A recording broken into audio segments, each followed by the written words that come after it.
बोलिए प्रेम से श्री सद्गुरु महाराज की जय। श्री सद्गुरु महाराज की जय। श्री सद्गुरु महाराज की जय। राम जी की पोती का छठी है आज, छठी पढ़ने है।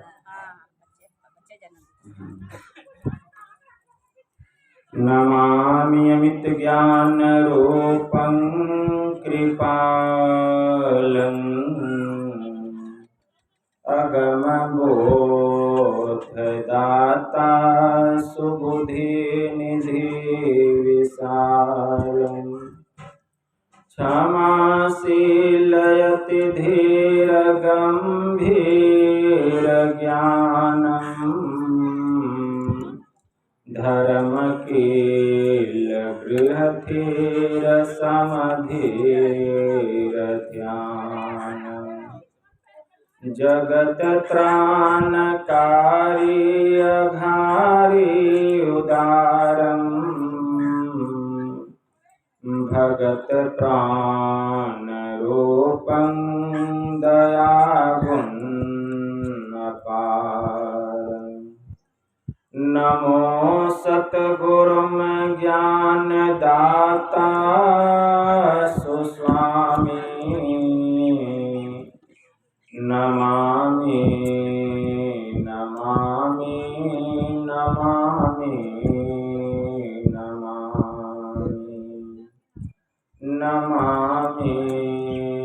नमामि नमामि नमामि महाराज सद्गुरु है राजन को राजा है जिनकी कृपा से सर सर्व काजा भने में ही सोई परम गुरु नमामि नमामि नमामि नमामि नमामि नमामि नमामि नमामि नमामि। श्री सद्गुरु महाराज की जय। अव्यक्त रूप में परमाराध्य संत सद्गुरु महाराज के पावन कमल चरणों में बारंबार नमन। आदरणीय सत्संग प्रेमी गुरुजनों, भक्तिमती माताओं एवं धर्मशिला बहनों, आप लोगों को सर्वविदित हो चुका है कि यह संतमत सत्संग का आयोजन हमारे आदरणीय रामजी दास की पोती के छठी के उपलक्ष्य में उस बच्ची के उज्जवल भविष्य के लिए घर परिवार के समस्त लोगों ने मिलजुल कर यह संत मत सत्संग का आयोजन किए। संत मत का जो ज्ञान है, जो ध्यान है, यह बड़ा ही गंभीर है। जो इस ज्ञान को समझ लेता है वह फिर इस संसार में नहीं फंसता है। संत मत का ज्ञान क्या है? संत मत का यही ज्ञान है। हमारे परमाराध्य ने कहा कि संत मत की मूल भित्ति तो उपनिषद के वाक्यों को ही मानने पड़ते, क्योंकि जिस ऊंचे ज्ञान का तथा उस ज्ञान के पद तक पहुंचाने के जिस विशेष साधन नदानुसंधान अर्थात सुरत शब्द योग का गौरव संत मत को है, वे तो अति प्राचीन काल की इसी भित्ति पर अंकित होकर जगमगा रहे हैं। भिन्न भिन्न काल तथा देशों में संतों के प्रकट होने के कारण तथा उनके भिन्न भिन्न नामों पर उनके अनुयायियों द्वारा संत मत के भिन्न भिन्न नामकरण होने के कारण संतों के मत में पृथक तो ज्ञात होता है, परंतु यदि मोटी और बाहरी बातों को तथा पंथाई भावों को हटाकर विचारा जाए और संतों के मूल एवं सार विचारों को ग्रहण किया जाए, संतों के मूल एवं सार विचारों को ग्रहण किया जाए, ध्यान दीजिएगा, मूल एवं सार विचारों को ग्रहण किया जाए तो यही सिद्ध होगा कि सब संतों का एक ही मत।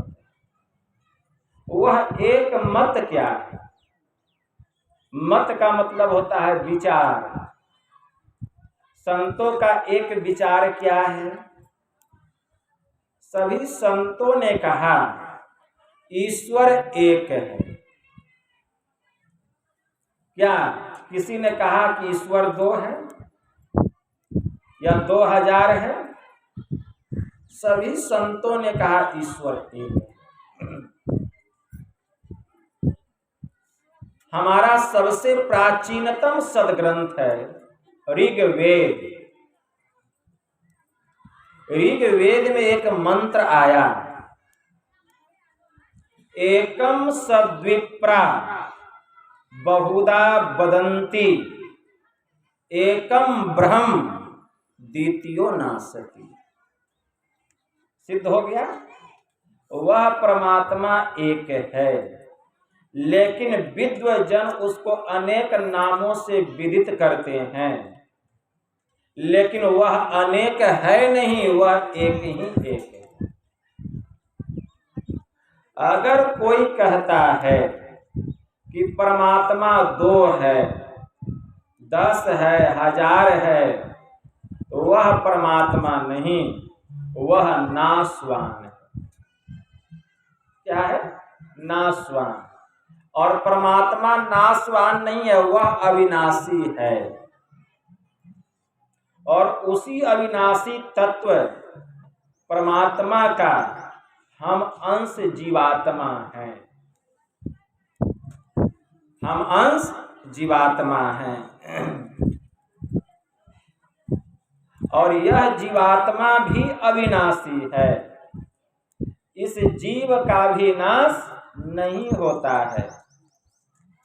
नाश होता है शरीर का, लेकिन शरीर में रहने वाली जो आत्मा है वह न मरता है, न सड़ता है, न गलता है, न उसको किसी भी अस्त्र और शस्त्र से भेदन किया जा सकता है। भगवान महायोगेश्वर श्री कृष्ण ने कहा, नैनं छिद्यन्ति शस्त्राणि नैनं दहति पावकः न चैनं क्लद्यन्त्यापो न शोष्यति मारुतः। यह आत्मा ऐसा है, इसको किसी भी अस्त्र और शस्त्र से काटा नहीं जा सकता। नैनं दहति पावकः, यह आत्मा ऐसा है कि इसको अग्नि जला नहीं सकती। जलता है शरीर, आत्मा नहीं जलता है। न चैनं क्लद्यन्त्यापो, यह आत्मा ऐसा है कि इसको जल गीला नहीं कर सकता, भिगा नहीं सकता। न शोष्यति मारुतः, यह आत्मा ऐसा है कि मरुत अर्थात हवा इसको उड़ा नहीं सकता। लेकिन यह जो जीव है यह अनुरूप में है और परमात्मा विभु रूप में है। लेकिन दोनों में कोई अंतर नहीं है। अंतर इतना है कि यह अंश है तो वह परमात्मा अंशी है। अंश का मतलब टुकड़ा नहीं। बहुत लोग कहते हैं टुकड़ा, अंश का मतलब टुकड़ा नहीं। मतलब तब क्या? बाहर का जो आकाश है उसको महदाकाश कहते हैं। महदाकाश मतलब खुला आकाश, विस्तृत आकाश। और उसी बाहर के आकाश का ये जो पटाकाश है, मतलब पर्दे के अंदर का आकाश, ऐसी पर्दे के अंदर में एक घर बन जाए तब क्या, मठाकाश। अब मठ के अंदर में एक घड़ा रख दीजिए तो घड़े के अंदर का आकाश घटाकाश। तो घटाकाश, पटाकाश और मठाकाश, बाहर का जो महदाकाश है उसी महदाकाश का अटूट अंश है। अटूट अंश है कौन? घटाकाश, पठाकाश और मठाकाश, ये उसका अटूट अंश है, टुकड़ा नहीं है। घड़े को फोड़ दीजिए, अब घटाकाश नहीं, अब मठाकाश। मठ के दीवार को हटा दीजिए, छत को हटा दीजिए, तब मठाकाश नहीं, ये पटाकाश। पर्दा को हटा दीजिए, समियाना को हटा दीजिए, बांस बत्ती को हटा दीजिए, तब क्या, महदाकाश। तब ये सब आकाश, महदाकाश का जो अटूट अंश था, घटाकाश, पटाकाश, मठाकाश, महदाकाश का अटूट अंश न कहलाकर स्वयं महदाकाश ही कहलाने लग जाते हैं। उसी प्रकार परमात्मा का अटूट अंश है यह चेतन आत्मा। एक एक घट में जो चेतन आत्मा है, सब घट है, सब शरीर है, सब पिंड में आत्मा है, सब पिंड में। लेकिन लगता है अलग अलग देखने में, इसके अंदर अलग आत्मा है, इसके अंदर अलग आत्मा है, ऐसा आभास होता है।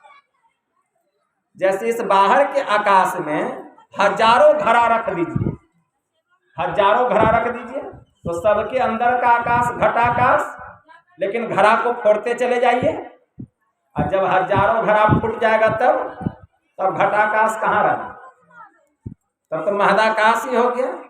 उसी प्रकार एक एक शरीर में जो आत्मा है, एक एक पिंड में, तो ऐसा लगता है कि यह जो पिंड है, एक एक पिंड में अलग अलग आत्माएं हैं, लेकिन ऐसी बात नहीं है। ये आवरण के कारण ऐसा आभास होता है, लेकिन जैसे ही आवरण हट जाएगा, यह जो परमात्मा का अंश है, यह चेतन आत्मा, यह परमात्मा का अंश न कहलाकर स्वयं परमात्मा ही कहलाने लग जाए। तो आवरण क्या का है जीव के ऊपर में? जीव के ऊपर में आवरण है अंधकार का, जीव के ऊपर में आवरण है प्रकाश का, जीव के ऊपर में आवरण है शब्द का। घट तम प्रकाश शब्द पट त्रय जीव पर है छा रहे, अकर दृष्टि और ध्वनि योग साधन ये हटाना चाहिए। इनके हटे माया हटेगी, अब प्रभु से होगी एकता, फिर द्वैतता नहीं कुछ रहेगी, अस मनन दृढ़ चाहिए। तो जीवात्मा के ऊपर में यह जो माया का आवरण है, अंधकार का, प्रकाश का और शब्द का, जिस दिन यह माया का आवरण उतर जाएगा, उस दिन यह जीवात्मा जीवात्मा न कहलाकर परमात्मा ही कहलाएगा। जैसे महदाकाश का अटूट अंश घटाकाश, मठाकाश और पटाकाश आवरण हट जाने पर यह घटाकाश, मठाकाश, पटाकाश नहीं कहलाकर महदाकाश ही कहलाने लग जाते हैं। वैसे ही इस आत्मा पर से अंधकार, प्रकाश और शब्दरूपी माया का आवरण जैसे ही उतरेगा, यह जीवात्मा जीवात्मा न कहलाकर क्या कहलाएगा? परमात्मा ही कहलाएगा। अहम ब्रह्म अस्मि, मैं ही ब्रह्म। लेकिन ये माया का आवरण उतरेगा कैसे जीव पर से? इसके लिए योगिक क्रिया, वह योगिक क्रिया क्या है? वह योगिक क्रिया है। मानस जप, मानस ध्यान, दृष्टि साधन और सुरत शब्द योग द्वारा सर्वेश्वर की भक्ति करके अंधकार, प्रकाश और शब्द के प्राकृतिक तीनों पर्दों से पार जाना और सर्वेश्वर से एकता का ज्ञान प्राप्त करके मोक्ष पा लेने का मनुष्य मात्र अधिकार। यही है वह योग क्रिया।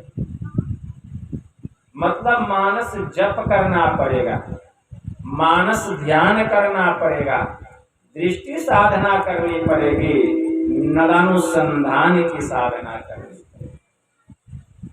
जब ये चारों क्रियाओं में हम निपुण हो जाएंगे तो जीव के ऊपर में अंधकार, प्रकाश और शब्दरूपी जो माया का आवरण है, यह माया का आवरण उतर जाएगा और यह परमात्मा, यह आत्मा, यह अंश जो है अपने अंशी में जाकर के मिल जाए, अंशी में मिल जाए। बस यही काम करना है। तो अंश का मतलब टुकड़ा नहीं, इसको खूब याद रखें। माया का आवरण, आवरण हट गया, अंश अंशी में जाकर मिल गया। वास्तव में मेरी आत्मा और आपकी आत्मा दोनों अलग नहीं है, एक ही है। हमारी ही नहीं, संसार में जितने भी प्राणी हैं, गाय, बैल, गधा, घोड़ा, सांप, बिच्छू, जल में रहने वाले, धरती पर रहने वाले, आकाश में विचरण करने वाले जितने प्राणी हैं, सबकी आत्मा एक है। शरीर अलग अलग है, आत्मा अलग अलग, आत्मा एक ही एक। जो आत्मा को जान लेता है, वह जितने भी पिंड में आत्माएं हैं, जितने पिंडस्थ आत्मा है, सबको वह जान लेता है कि मुझ में और इसमें कोई भेद नहीं। मुक्ति को उपनिषद में भगवान श्री राम ने हनुमान जी से पूछा कि हे हनुमान, बताओ मुझ में और तुम में क्या अंतर है। हनुमान जी ने कहा, प्रभु शरीर भाव में आप मेरे स्वामी हैं, मैं आपका सेवक हूं। शरीर भाव। प्रभु जीव भाव में आप अंशी हैं और मैं आपका अंश हूं। जीव भाव, आप अंशी हैं और मैं आपका अंश हूं। अब प्रभु आत्म भाव में जो आप हैं वही मैं हूं और जो मैं हूं वही आप है। बोलिए प्रेम से। आत्म भाव में कोई अंतर नहीं। इसीलिए आत्मा को जान लेने पर और कुछ जानने के लिए बाकी नहीं रह जाता। इसीलिए इस दुनिया में आए हैं मनुष्य का शरीर लेकर अपने को जानने के लिए, लेकिन अपना ज्ञान नहीं जान करके, अपने के बारे में नहीं जान करके औरों को जानने में लगे हुए। अरे जिसको अपना ही ज्ञान नहीं होगा तो दूसरे का ज्ञान कहां तक होगा। इस दुनिया में उसने बड़ी बात कर दी जिसने अपने से मुलाकात कर ली। धर्मराज युधिष्ठिर से यक्ष ने पूछा था, युधिष्ठिर बताओ इस दुनिया में सबसे बड़ा आश्चर्य क्या है। धर्मराज युधिष्ठिर ने कहा, लोग मर मर करके जम के घर को भर रहे हैं और फिर भी कहते हैं वे कि हम अमर हैं। इससे भी कम आश्चर्य की बात यह नहीं है कि लोग अपने घर को पहचानते हैं, अपने परिवार को पहचानते हैं, अपनी पत्नी को पहचानते हैं, अपने पुत्र को पहचानते हैं, यहाँ तक कि अपने परिवार रिश्तेदार को भी पहचानते हैं, देश विदेश से भी संपर्क रखते हैं, लेकिन अपने आप को नहीं पहचानते हैं। यही सबसे बड़ा आश्चर्य, यही सबसे बड़ा आश्चर्य। इसलिए अपने को जानो। एक फकीर ने बड़ा अच्छा कहा, इबादत है किसी नासाद को फिर साध कर देना, इबादत है किसी बर्बाद को फिर आबाद कर देना। यही सीखा है सागर हमने मुर्शिद के कदम को छूकर। अब खुदा से हो अगर मिलना, पता खुद का लगा लेना। बेहोशी इंसान से यह ख्याल जुदा है, जाहिर है मोहम्मद वातिन में खुदा है। वातिन में खुदा है, खुदा अपने भीतर में है। इसीलिए उस मुर्शिद ने कहा, मिलने की आरज़ू है तो खुद को मिटा के देख, पर्दा नसीन गर है तो जरा पर्दे से आके देख। जिसको तू ढूंढता है मिलेगा तुझे यहीं, दरियाए इश्क में जरा गोता लगा के देख। मस्जिद खुदा का घर है यह कहते हैं सेठ जी, अरे खुद ही खुदा का घर है, जरा खुद ही को मिटा के दे। मुल्ला की बांग को सुनता है सामो शहर इमाम, अरे बांगे इलाही हो रही, जरा गोसे में आके दे। कौवों से हंस बन रहे हैं सब मुर्शिद के पास में, तालिबे दिदगर है तो जरा सजदे में आके दे। अरे मिलने की आरज़ू है तो जरा खुद को मिटा दे। संत मंसूर हल्लाज की वाणी में आया, अगर है शौक मिलने का हरदम लौ लगाता जा, जलाकर खुद नुमाई को भस्मे तन पर लगाता जा। पकड़कर इश्क की झाड़ू, पकड़कर इश्क की झाड़ू, सफा कर हिज्र ए दिल को, दुई की धूल को लेकर मुसल्ले पर उड़ाता जा। मुसल्ला छोड़ तस्बीह तोड़, किताबें डाल पानी में, पकड़ दस्तों फरिश्तों का, गुलाम उनका कहलाता है। न रख रोजा न मर भूखा, न रख रोजा न जा मस्जिद, न कर सिजदा वजू को तोड़ दे पूजा, शराबे शौक पीता जा। हमेशा खा हमेशा पी, गफलत में रहो ना एकदम, नशे में सैर कर अपनी खुद ही को तू जलाता है। न हो मुल्ला न हो ब्राह्मण, दुई को छोड़कर पूजा, हुक्म साहे कलंदर का अनहलक तो कहलाता है। कहे मंसूर मस्ताना हक मैंने दिल में पहचाना, यही है मस्तों का मैं खाना, इसी के बीच आता जा। अगर है शौक मिलने का हरदम लौ लगाता। इसलिए पहले अपने को जानिए। जब तक अपना ज्ञान नहीं होगा प्रभु की पहचान नहीं होगी। अपना ज्ञान प्राप्त करना पड़ेगा। महोपनिषद में एक मंत्र आया है, भारो विवेकिनः शास्त्रम भारो ज्ञानम च रागिनः, अशांतस्य मनोभारो भारो अनात्मविदो वपुः। अविवेकी के लिए शास्त्र भार है, रागी के लिए ज्ञान भार है, अशांत मनुष्य के लिए मन भार है, और जो आत्मज्ञानी नहीं है उसके लिए शरीर ही भार है। इसीलिए आत्मा का ज्ञान होना चाहिए। आत्मा का ज्ञान प्राप्त करने के लिए ध्यान करना पड़ेगा, क्योंकि बिना ध्यान का ज्ञान नहीं होता। भगवान बुद्ध ने अपने भिक्षुओं से कहा था, ऐ भिक्षुओं ध्यान कर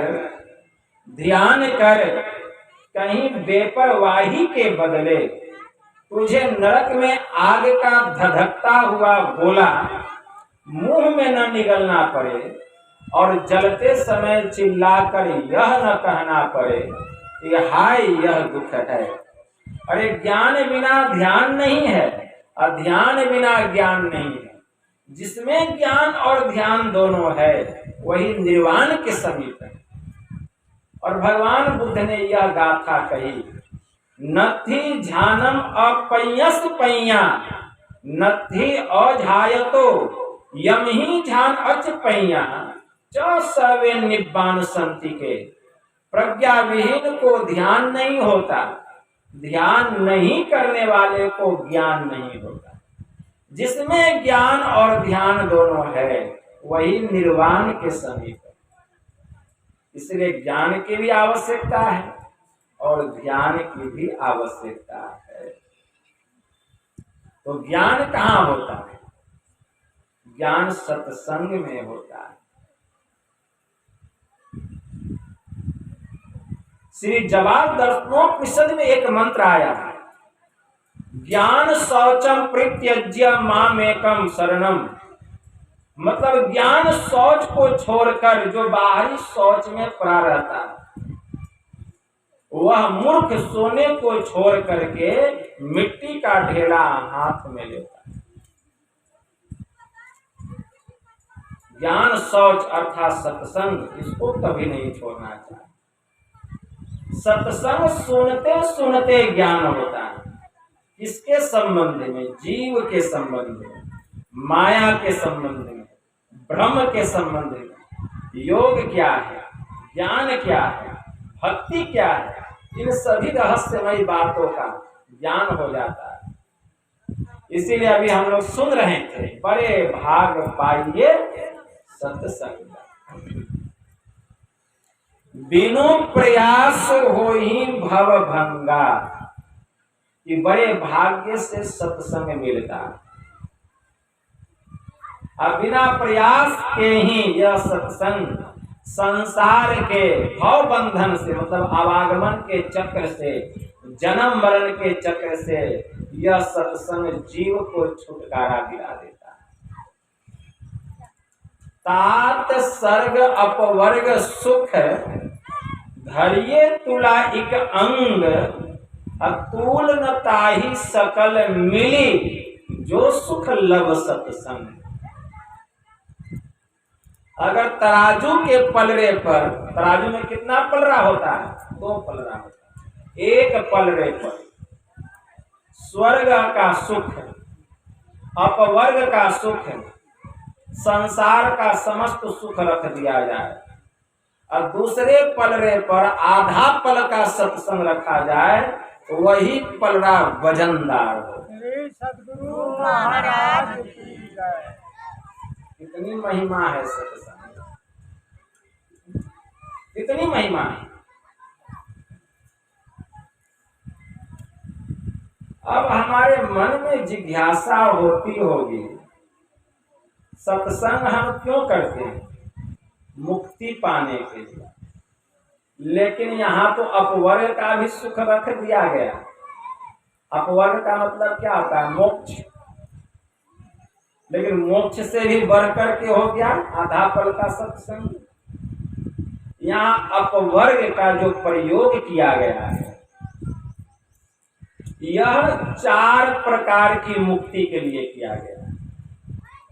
मुक्ति जो होती है 5 प्रकार की होती है। एक होता है सालोक्य मुक्ति, दूसरा होता है सारूप्य मुक्ति, तीसरा होता है सामीप्य मुक्ति, चौथा होता है सायुज्य मुक्ति। ये 4 प्रकार की मुक्ति को ही यहाँ अपवर्ग कहा गया। लेकिन हम लोग जिस मुक्ति के बारे में चर्चा करते हैं, सत्संग करने से जो मुक्ति मिलती है वो इन 4 प्रकार की मुक्ति से परे की मुक्ति है। और उस मुक्ति का नाम है केवल्य मुक्ति। केवल्य मुक्ति। 4 प्रकार की मुक्ति जो है बाहरी उपासना से प्राप्त हो जाती है। सालोक्य मुक्ति मतलब जिस इष्ट की हम भक्ति करते हैं उस इष्ट के लोक को प्राप्त कर लेना, सालोक्य मुक्ति। सारूप्य मुक्ति जिस इष्ट की हम उपासना करते हैं उस इष्ट के जैसा रूप को प्राप्त कर लेना, सारूप्य मुक्ति। सामीप्य मुक्ति जिस इष्ट की हम उपासना करते हैं उस इष्ट की समीपता प्राप्त कर लेना। सायुज्य मुक्ति जिस इष्ट की हम उपासना करते हैं उस इष्ट के छोड़ करके और किसी भी रूप को प्राप्त नहीं करना। ये 4 प्रकार की मुक्ति को ही अपवर्ग कहा गया। लेकिन इन 4 प्रकार की मुक्ति में भी जीव का परम कल्याण नहीं होता है, बार बार जन्मना मरना लगा रहता है, आवागमन छूटता। इसलिए एक 5वीं मुक्ति है जिसका वर्णन होता है, उस मुक्ति का नाम है केवल्य मुक्ति, उसका वर्णन होता है। उसके संबंध में हम सुनते हैं, सुनते सुनते बल मिलता है, ज्ञान जागृत होता है और उस मुक्ति को पाने के लिए ही दृष्टि साधना और नदानुसंधान की साधना। जब तक यह साधना नहीं करेंगे केवल ये मुक्ति की प्राप्ति। श्री सद्गुरु महाराज की जय। यही मुक्ति है वास्तविक मुक्ति। तो तात सर्ग अपवर्ग सुख धरिये तुला एक अंग, अतुल न ताहि सकल मिली जो सुख लब सत्संग।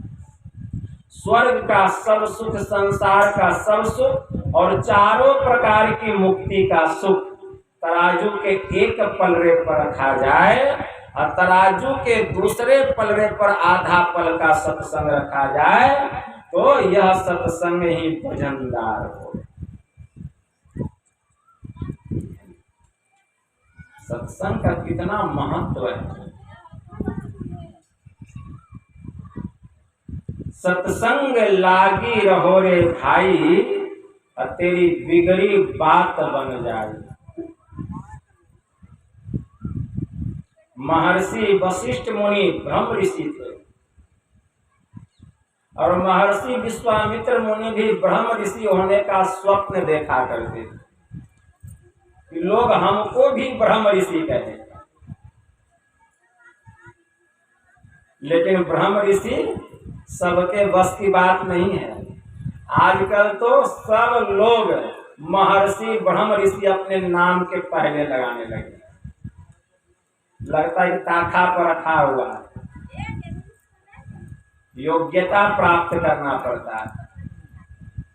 जो ब्रह्म ऋषि हो जाते हैं वे कहते नहीं है कि हम ब्रह्म ऋषि हो गए, लोग खुद अनुभव करने लग जाते हैं। जैसे जब सूर्य निकलता है तो उसकी गर्मी अपने आप लगने लगती है।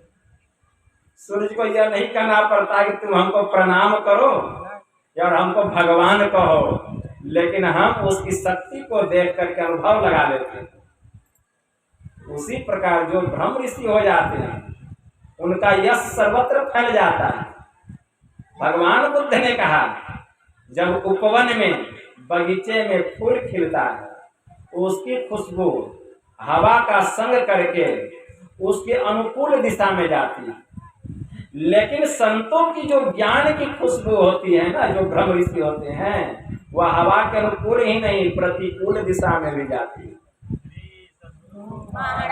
और वह खुशबू स्वर्ग में जाकर के अपना यश फैलाती है।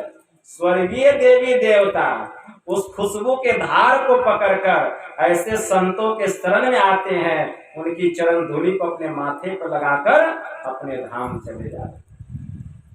उनको कहने की जरूरत नहीं पड़ती।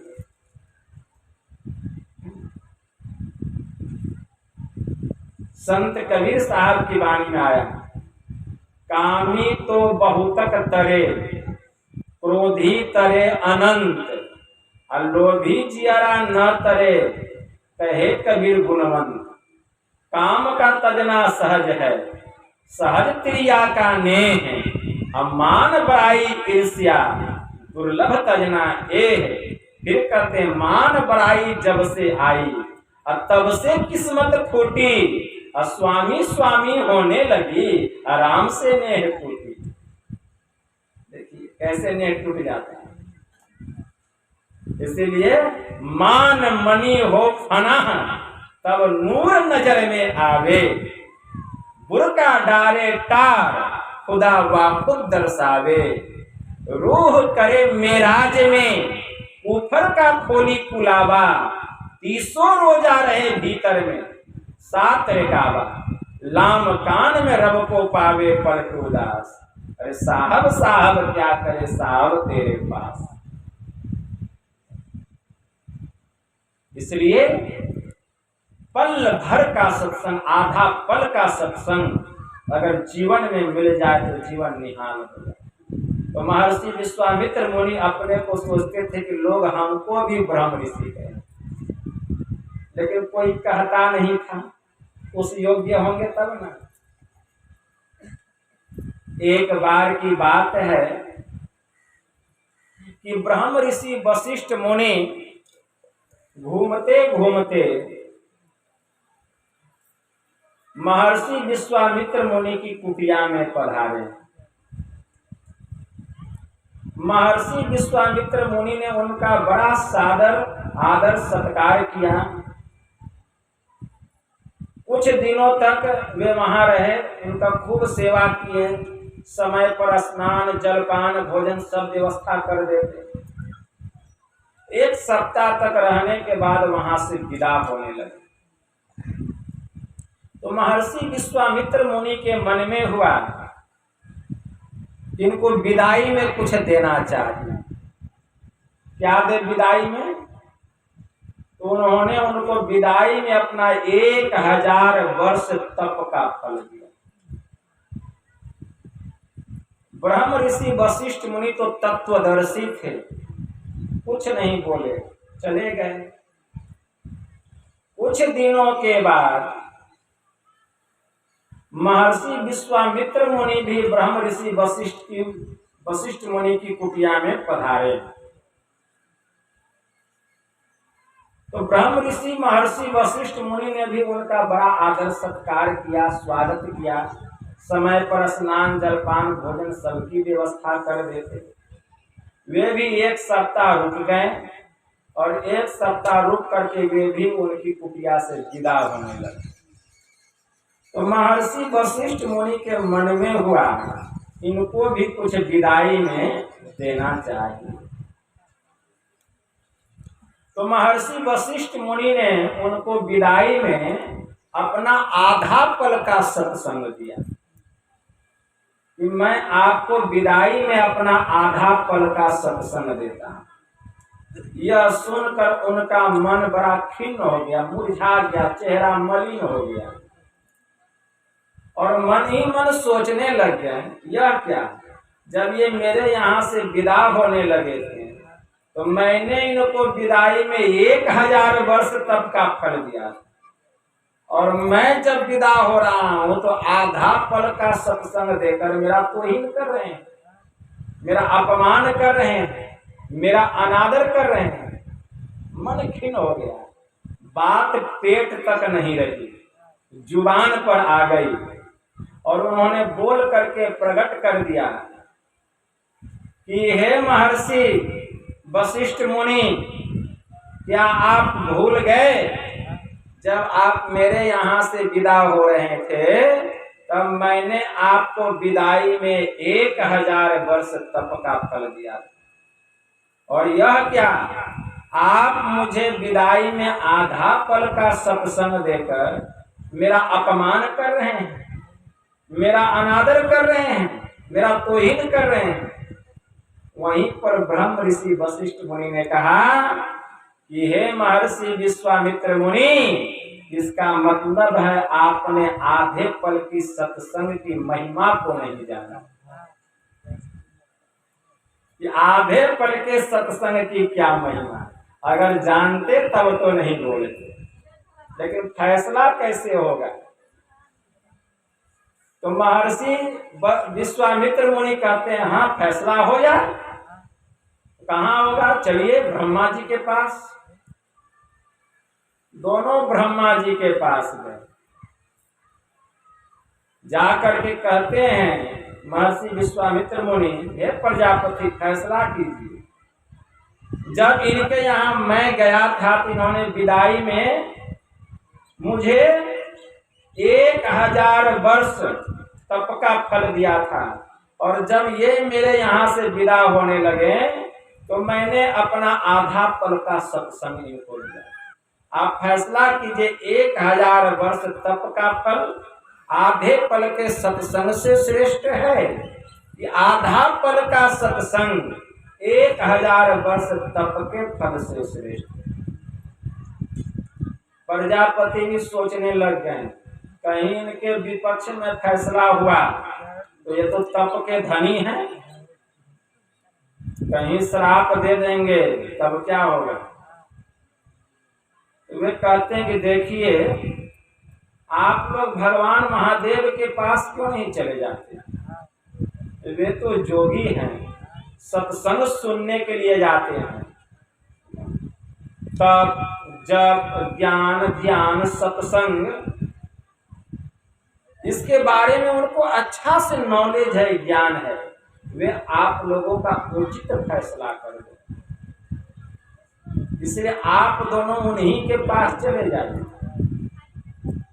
अपना पल्ला झाड़ लिए, अब दोनों चले भगवान महादेव के पास।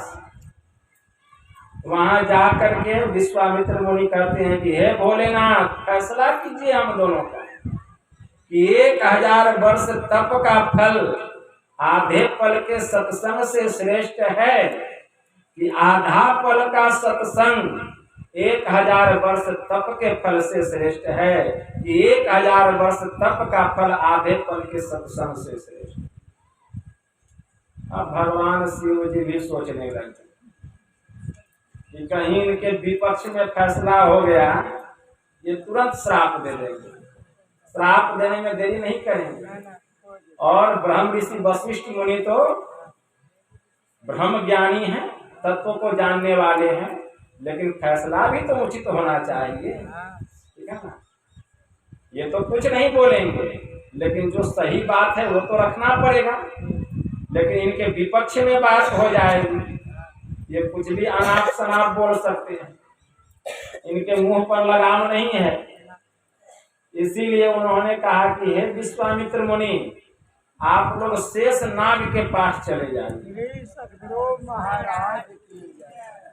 और आप कहिएगा कि भगवान शिव जी ने हम दोनों को आपके पास भेजा है, और ठीक ठीक फैसला कीजिए, वही फैसला कर देंगे, मेरा नाम ले लीजिए।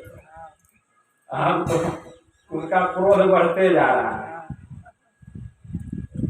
अब विश्वामित्र मुनि चले वहां से शेषनाग के पास और जा करके कहते हैं कि हे शेषनाग जी भगवान शिव जी ने हम दोनों को आपके पास भेजा है, और अब हम दोनों कहीं जाने वाले भी नहीं हैं।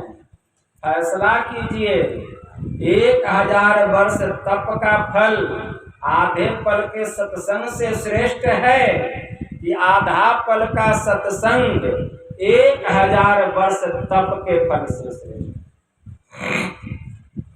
शेषनाग भी सोचने लग गया, लेकिन सोचे कि ये अंतिम परावत है।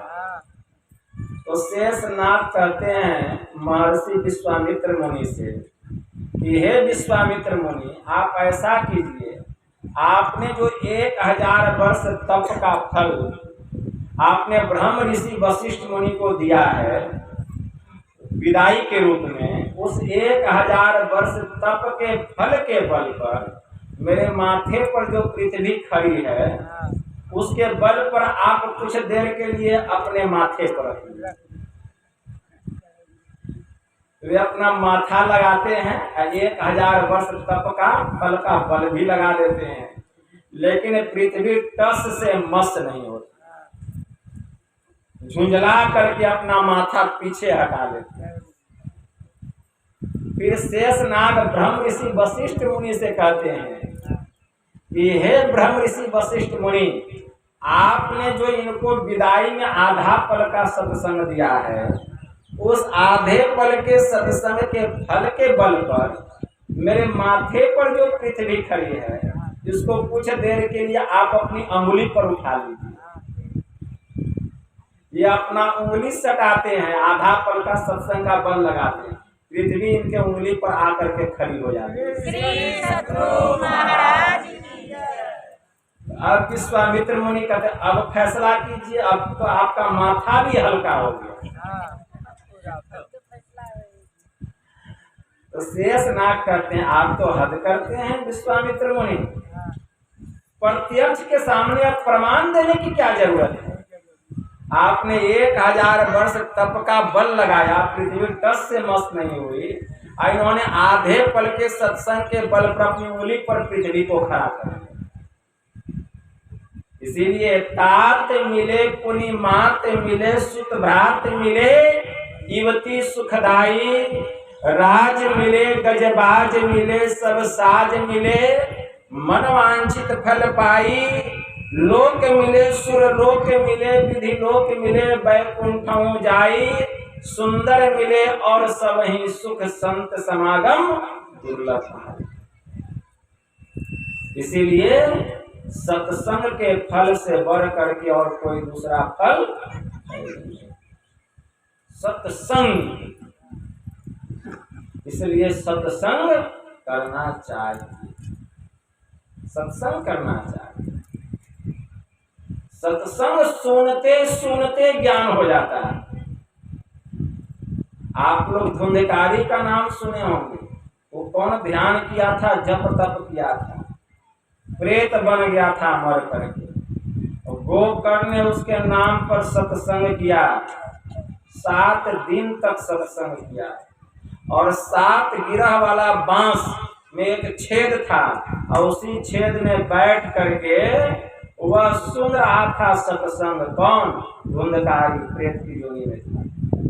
और सत्संग जो सुन रहा था, सुनते सुनते 7वां दिन का सत्संग जैसे समाप्त हुआ, वह 7 गांठ वाला बांस फटा चारों तरफ से, और वह जो धुंधकारी प्रेत की योनि में था वह मुक्त हो गया, दिव्य शरीर में प्रकट हो गया, स्वर्ग से विमान आया, विमान पर बैठकर स्वर्ग चला गया। यह सत्संग की महिमा। इसीलिए सत्संग से बढ़ करके और कोई दूसरा काम, बड़े भाग पाइए सत्संगा, अब बिनु प्रयास हो ही भव का। बिना प्रयास के ही यह संसार के दुखों से छुटकारा दिलाने वाला अगर एकमात्र कारण कोई है तो वह है सत्संग। संत संग अपवर्ग कर कामी भव कर पंग, कहीं संत कवि कोविद श्रुति पुराण सदग्रंथ। गोस्वामी जी ने लिखा, इस संतों का संग करना यह अपवर्ग का मार्ग है, अकामी पुरुषों का संग करना यह संसार का मार्ग है।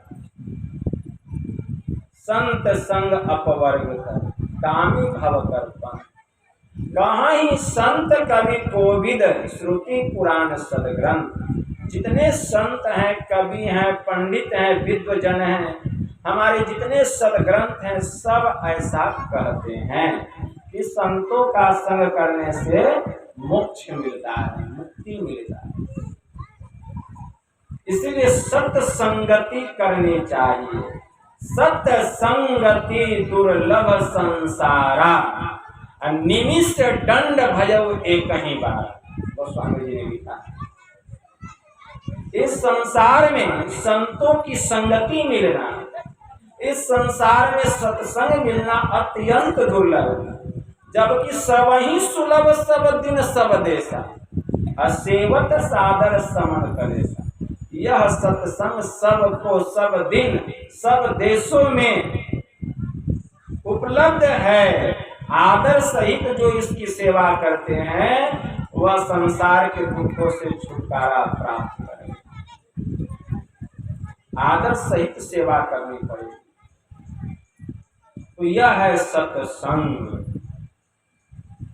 स्वामी ब्रह्मानंद जी महाराज की वाणी में आए। स्वामी ब्रह्मानंद जी महाराज कहते हैं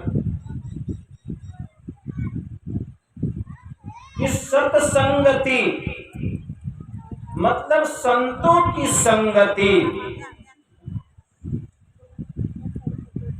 आप चारों धाम की यात्रा करके आ जाइए, सभी तीर्थों की यात्रा करके आ जाइए। स्वामी ब्रह्मानंद जी महाराज कहते हैं,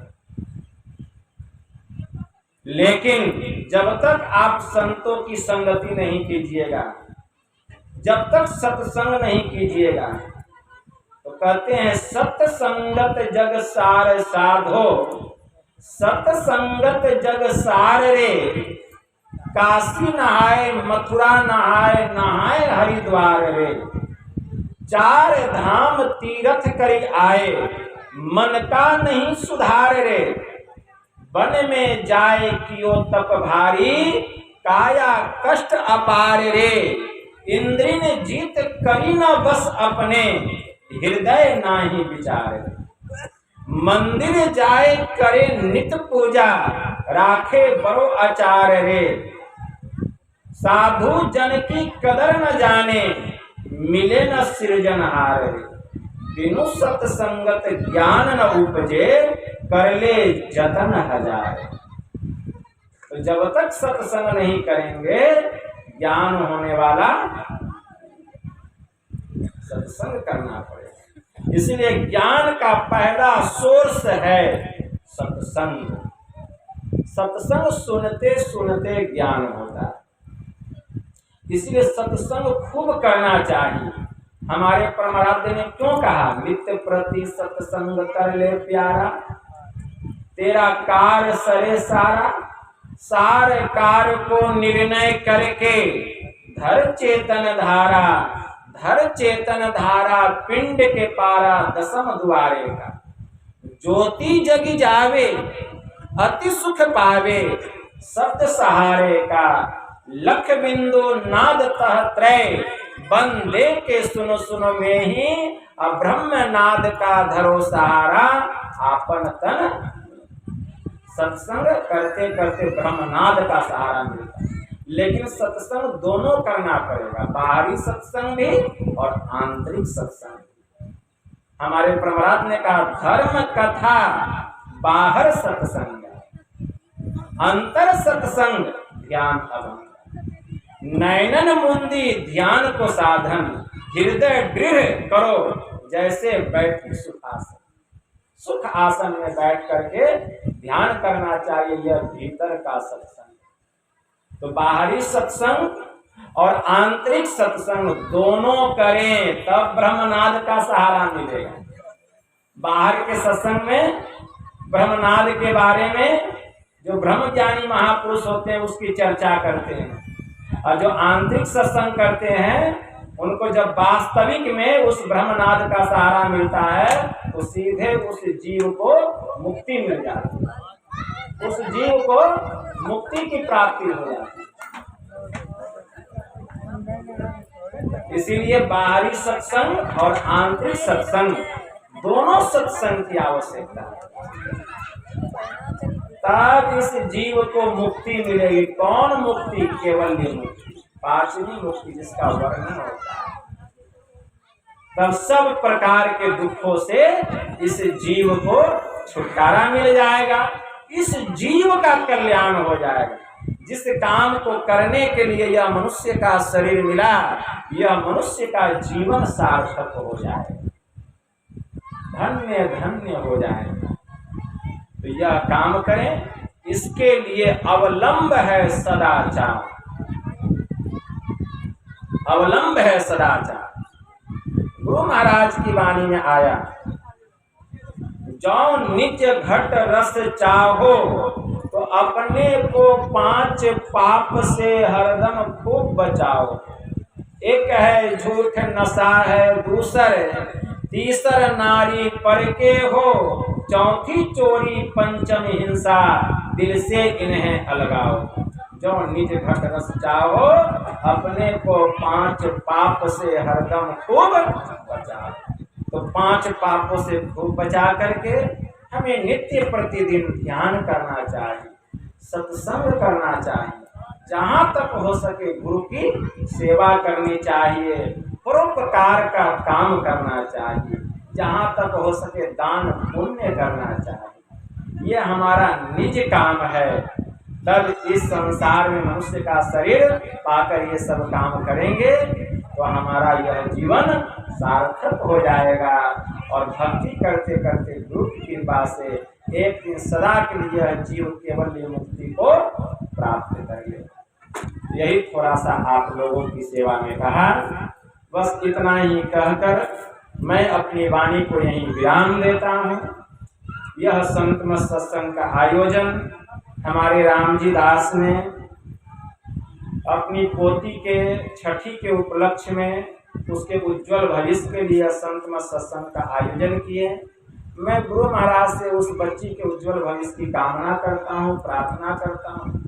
और आप लोग जो इतना कीमती समय निकाल कर इस सत्संग में आए, मैं गुरु महाराज से प्रार्थना करता हूँ कि आपके जीवन के जो कष्ट हैं गुरुदेव उसका हरण करें। आपके मन की जो कामनाएं हैं गुरु महाराज उसको पूरा करें और ध्यान साधना में आप लोगों की उन्नति ही उन्नति हो। बोलिए प्रेम से श्री सद्गुरु महाराज की जय। और एक सूचना है कि 9 मई को गुरु महाराज की जयंती संत मत सत्संग मंदिर प्रवत्ती में सुबह 7:30 बजे से मनाई जाएगी। आप लोग सादर आमंत्रित हैं और मैं किसी दिन समय निकालकर इस क्षेत्र में आऊँगा। वहाँ 3-4 हज़ार लोगों का भंडारा होता है। मैं एक व्यक्ति को अपने साथ लूँगा और जहाँ तक हो सकेगा आप लोग सहयोग कीजिएगा। जहाँ तक होगा भंडारा में सहयोग करना चाहिए। साल में एक बार गुरु महाराज का भंडारा होता है। मैं फ़ोन कर दूंगा, बहुत लोगों का नंबर है, हम आएंगे तो किन्हीं कॉल कर देंगे। आप लोगों को सूचना दी, अभी समय है, मई में होगा, 1 महीना समय है, ठीक है। तो आप लोग जहाँ तक होगा उस भंडारे में अवश्य सहयोग करेंगे। 4 मई को कुप्पा घाट में जयंती मनाई जाएगी और 9 मई को प्रवत्ती मनाई जाएगी। बोलिए प्रेम से श्री सद्गुरु महाराज की जय।